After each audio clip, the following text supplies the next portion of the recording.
नमस्कार दोस्तों, मैं डॉक्टर पीयूष त्रिवेदी, आयुर्वेद विशेषज्ञ, राजकीय आयुर्वेदिक चिकित्सालय, राजस्थान विधानसभा जयपुर हूँ।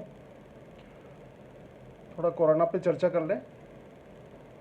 समय समय पर मैं आपके उपस्थित होता रहता हूँ और मन के क्वेश्चंस के जवाब भी देता रहता हूँ। मेरे पास जो दिन भर में टेलीफोन आते हैं, स्वास्थ्य चर्चा जो लोगों से होती है, उसके कुछ मिक्स क्वेश्चंस मैंने बनाए हैं। जैसे कोरोना वायरस संक्रमण करने वाला है या नहीं।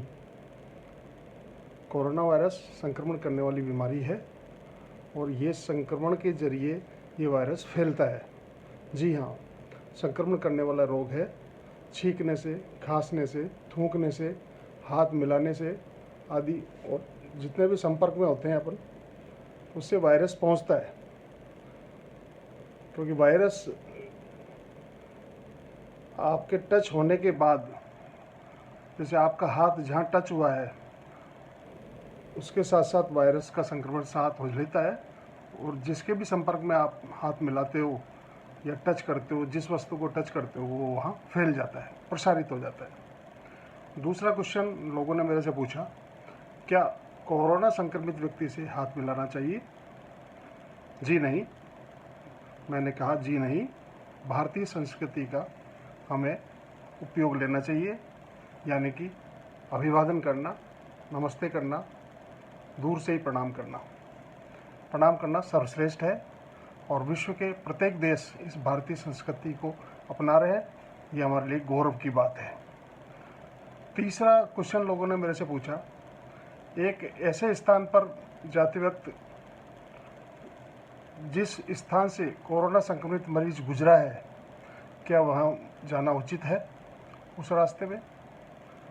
इसका उत्तर नहीं में है, लेकिन अगर आप वहाँ कार्यरत हैं या कार्य कर रहे हैं तो आपको नंबर 1 तो बचाव ही करना है। उसके बाद अपने शरीर को ढक के रखें और जहाँ जहाँ लगे कि कोरोना संक्रमित मरीज ने जहाँ से प्रवेश किया है और जहाँ तक गया है या जिस जिस जगह को छू रहा है, उस जगह से छूने से आप बचें। और उसके लिए आपको मास्क पहनना है, हाथ में ग्लव्स पहनना है। हाथ में ग्लव्स नहीं है तो सैनिटाइजिंग आप अपने हाथों को कर लें। मतलब विसंक्रमित करने की प्रक्रिया से आपको गुजरना पड़ेगा। और चौथा क्वेश्चन आया मेरे सामने, कोरोना के खिलाफ क्या क्या एहतियात बरतें? कोरोना दोस्तों, जागरूकता की हमें आवश्यकता है। कोरोना के साथ हमारा जीवन व्यतीत हमको करना है। कोरोना से घबराने की आवश्यकता नहीं है, क्योंकि बचाव ही इसका श्रेष्ठ उपचार है। इसमें नंबर 1 तो हाथ नहीं मिलाएं, नंबर 2 स्वच्छता का विशेष ध्यान रखें, नंबर 3 बाहरी भोजन नहीं करें, पैक्ड भोजन नहीं करें, नंबर 4 मांसाहार का प्रयोग न करें, नंबर 5 हाथों को सैनिटाइजिंग करें, नंबर 6 मास्क पहने छींकते खांसते समय, क्योंकि हो सकता है कि आप संक्रमित हो और सामने वाले को संक्रमण हो जाए, या आप संक्रमित नहीं हैं, सामने वाला संक्रमित हो तो आप मास्क पहनने से बचेंगे। और बार बार चेहरे को न छुएं, मास्क पहन कर रहें। पांचवा क्वेश्चन मेरे सामने आया, क्या इम्यून सिस्टम जिन लोगों का बढ़िया है उसका कोरोना से बचाव हो जाता है? इसका उत्तर जी में है। जी हाँ, आपका इम्यून सिस्टम बढ़िया है, यानी रोग प्रतिरोधक शक्ति अच्छी है, तो किसी प्रकार का फ्लू का संक्रमण नहीं होता है, या होता है तो नगण्य होता है और आप उस संक्रमण से बच सकते हैं। फिर भी एहतियात के तौर पर आपकी नियमित दिनचर्या आपकी होनी चाहिए। आपको सुबह उठते ही नमक के पानी के गरारे करने चाहिए। उसके बाद में लौंग के पान का सेवन करना चाहिए। लौंग के पानी का आपको सेवन करना चाहिए। उसको बनाने का तरीका मैं बताता रहता हूँ। 1 लीटर पानी लें, उसमें 2 लौंग काफ़ी देर तक खौलाएँ। खौलाने के बाद छान लें और थर्मस में भर लें और आधा आधा कप सब घर वालों को सुबह सुबह दें। यही कार्यक्रम दोपहर में करें और यही कार्यक्रम शाम को करें। मतलब दिन में 3 बार अगर आप प्रयोग करेंगे तो आप में गले की खराश, गले का कच्चा कफ भी बाहर निकल जाएगा और आप संक्रमण से बचे रहेंगे। इम्यून सिस्टम बढ़ाने के लिए विटामिन डी का प्रयोग आप करते रहें। ज़्यादातर अंदर बंद नहीं रहें, धूप का प्रयोग करें। छत पे आप धूप सेवन कर सकते हैं। विटामिन सी का प्रयोग करें आंवले से बनी हुई चीज़ों का प्रयोग करें। आंवला चूर्ण आप प्रयोग कर सकते हैं, आंवले का मुरब्बा आप प्रयोग कर सकते हैं, आंवले की बनी हुई चटनी आप प्रयोग कर सकते हैं। आंवले से बना हुआ च्यवनप्राश श्रेष्ठ औषधि है, तो च्यवनप्राश का नियमित सेवन 1 से 1.5 चम्मच रोज़ हर व्यक्ति को च्यवनप्राश खाना चाहिए। बच्चों को थोड़ी मात्रा कम दें और बुज़ुर्गों को बच्चों के समान मात्रा दें। साथ में हल्दी का दूध आप प्रयोग कर सकते हैं, क्योंकि इससे बहुत जल्दी इम्यून सिस्टम डेवलप होता है। करकुमिन हल्दी में पाया जाता है, जो कैंसर रोधी तत्व होता है, तो सामान्य फ्लू जैसे संक्रमण को रोकने में बहुत ज़्यादा मददगार है। ये इम्यून सिस्टम बढ़ाने के लिए उपाय मेरे से लोगों ने पूछे हैं। छठा क्वेश्चन है, अचानक छींक आ जाए तब क्या करें।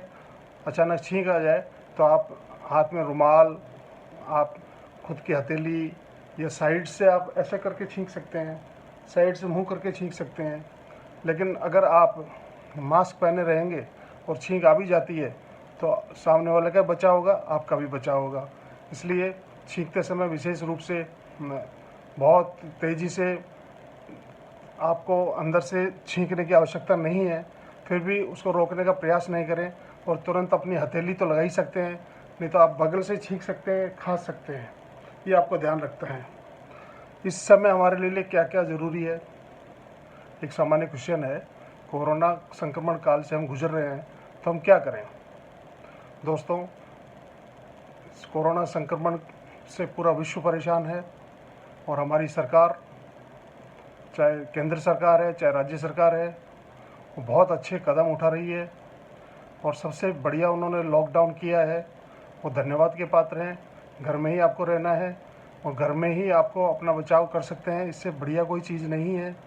फिर भी अगर आप बीमार पड़ते हैं तो आयुर्वेद के हिसाब से स्वास्थ्य की रक्षा करनी है, तो स्वस्थ आप हैं तो आप स्वस्थ ही बने रहें। इसके लिए कुछ घरेलू नुस्खे हैं जो कि आयुष विभाग ने गाइडलाइन जारी की हुई है। आयुर्वेद का काढ़ा आपको पीना है। काढ़ा कोई भी आयुर्वेदिक डिस्पेंसरी से आप अवेलेबल कर सकते हैं, नहीं तो दालचीनी, लौंग, काली मिर्च, अपने गिलोय और अपने जावित्री, पिपली, सौंठ, अदरक, नींबू, धनिया, ये कुछ घरेलू जड़ी बूटियां हैं जो हमारी रसोई में हमें मिल जाती है। इनको आप ज़्यादा से ज़्यादा खाने में प्रयोग में लें। और सबसे बढ़िया, गिलोय अगर आपके आसपास लगी हुई है तो बीच वाली जो उंगली होती है इसके बराबर मोटी और लंबी, मतलब इतनी बड़ी आपको गिलोय का सेवन अगर रोज़ चबा चबा के करें तो आपका इम्यून सिस्टम बहुत जल्दी इम्प्रूव करेगा और आप स्वस्थ रहेंगे। उसके बाद में नियमित आप दिनचर्या करें, योग प्राणायाम व्यायाम आप 20 से 25 मिनट करें। घूमना आवश्यक है तो आप छत पे ही घूम लें। अगर आप किसी बीमारी से आप ग्रसित हैं, जैसे कि आपको ब्लड प्रेशर रहता है, तो नमक का प्रयोग कम करें, घी तेल का प्रयोग कम करें। अगर आप मधुमेह के रोगी हैं तो मीठे का सेवन कम करें। मानसिक तनाव कम करें। मानसिक तनाव कम करने के लिए क्या करना चाहिए, मेडिटेशन करें। मेडिटेशन, भगवान का ध्यान कर सकते हैं आप, गुरु का ध्यान कर सकते हैं, माता पिता का ध्यान कर सकते हैं, अपने श्री चरणों का ध्यान कर सकते हैं। जिसको भी मानते हैं, जिस संत को मानते हैं उनका ध्यान कर सकते हैं। भगवान धन्वंतरी का आप ध्यान कर सकते हैं। ये आपको घर बैठ के करना है और कम से कम 7 से 8 घंटे की नींद लेना ज़रूरी है, क्योंकि आयुर्वेद में आहार, विहार और निद्रा 3 चीज़ें बताई है। अच्छा खाना, अच्छा घूमना और उसके बाद में अच्छी नींद आना। क्योंकि जीवन के दोस्तों 3 सिद्धांत है, 7, 8 और 9। 7 घंटे आपको काम करना है, 8 घंटे आपको परिवार को देना है और 9 घंटे आप अपने निजी काम करते हुए और कम से कम 6 घंटे सोना है। ये आपको 7, 8, 9 का सिद्धांत मैंने समझाया है। 7 घंटे आपको कार्य करना है, 8 घंटे आपको परिवार को देना है और 9 घंटे में से आपका निजी कार्य और नींद आते हैं। दोस्तों, समय समय पर मैं उपस्थित होता रहूँगा। धन्यवाद। मुझे आज्ञा दीजिए, इजाज़त दीजिए और वीडियो लाइक कीजिए। थैंक्स।